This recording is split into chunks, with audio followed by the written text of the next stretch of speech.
We step into this deeply personal conversation today, a conversation of our the risen Christ, the risen Christ wants to have with every one of us. And we overhear this conversation not in the temple, not in a synagogue, but in the home of two friends, Martha and Mary in Bethany. Jesus arrives at their home, and what unfolds is not just this simple story about hospitality. What unfolds is this profound lesson about priorities. Because at the end of the day, life comes down to this: what matters most? How many of us live our lives knowing what matters, but spend most of our time doing what doesn't? So much of human happiness, so much of holiness itself depends on learning how to set the right priorities and then holding fast to them. And let's be honest, that's not easy. Not in our world, not in the pace that we live in.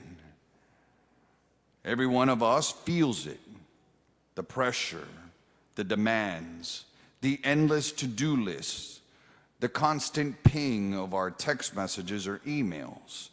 We're pulled in every direction: work, family, social media, errands, endless expectations.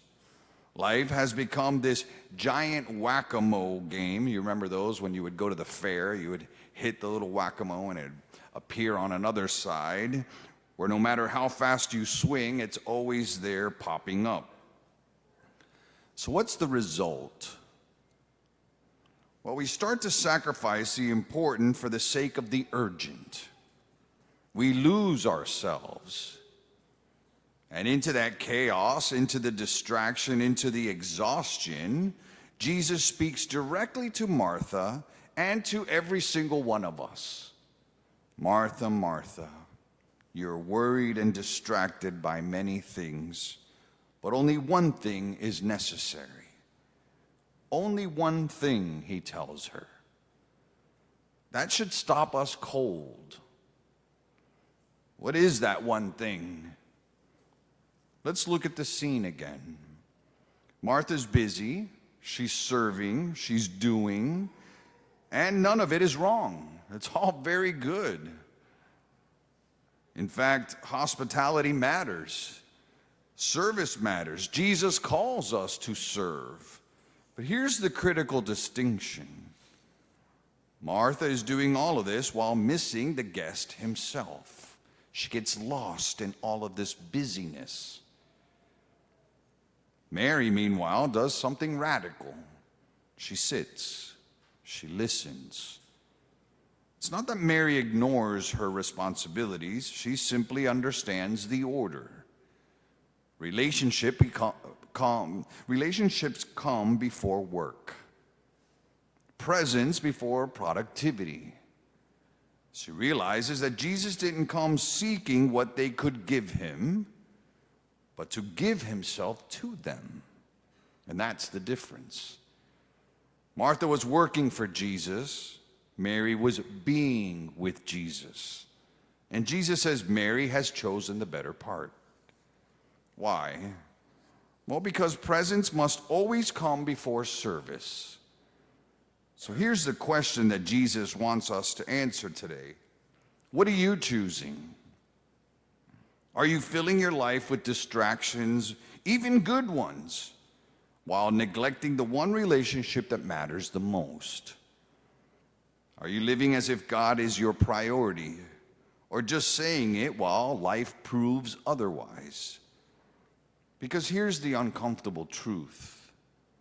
We can serve God without loving him.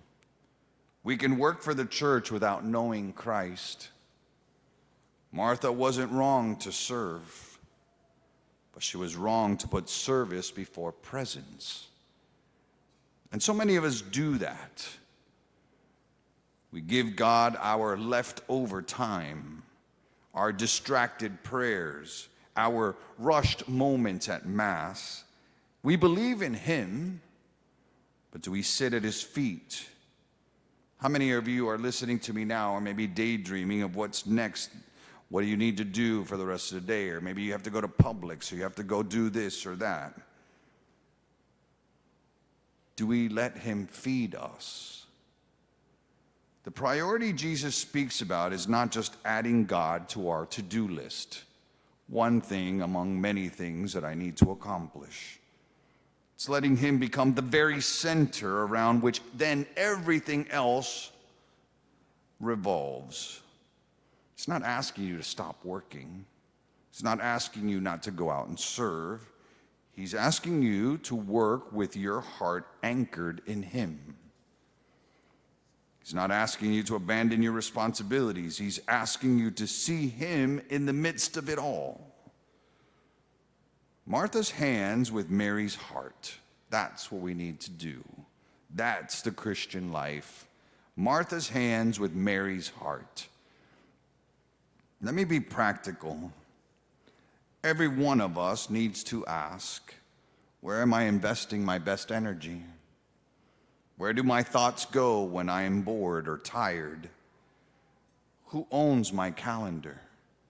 What fills my mind? What consumes my heart? Because the way we spend our time reveals the way we will spend our soul. Jesus says today, only one thing is necessary. So here's a challenge for this Sunday.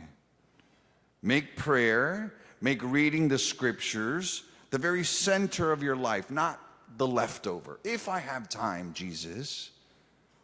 Make Sunday Mass the non-negotiable. I will be at Mass every Sunday. It is the center of my week. It is the most important day of the week. And then finally, let Christ not be part of your schedule, but the purpose of your life. And when you serve, whether it's at home, at work, in a ministry here at St. Augustine's, serve with a heart like Mary's. Your eyes fixed on him, hands working for him, souls anchored in him, because every Mass is Bethany. Every Eucharist is Christ entering your home. So my brothers and sisters, today sit at his feet. Renew your commitment to him. Make Christ the very center of your life. Let him feed you. Let him teach you what is that one important thing. Because he's not asking you for what you can do. He knows you can do a lot. He's not asking you that. He's asking for your heart and for your attention.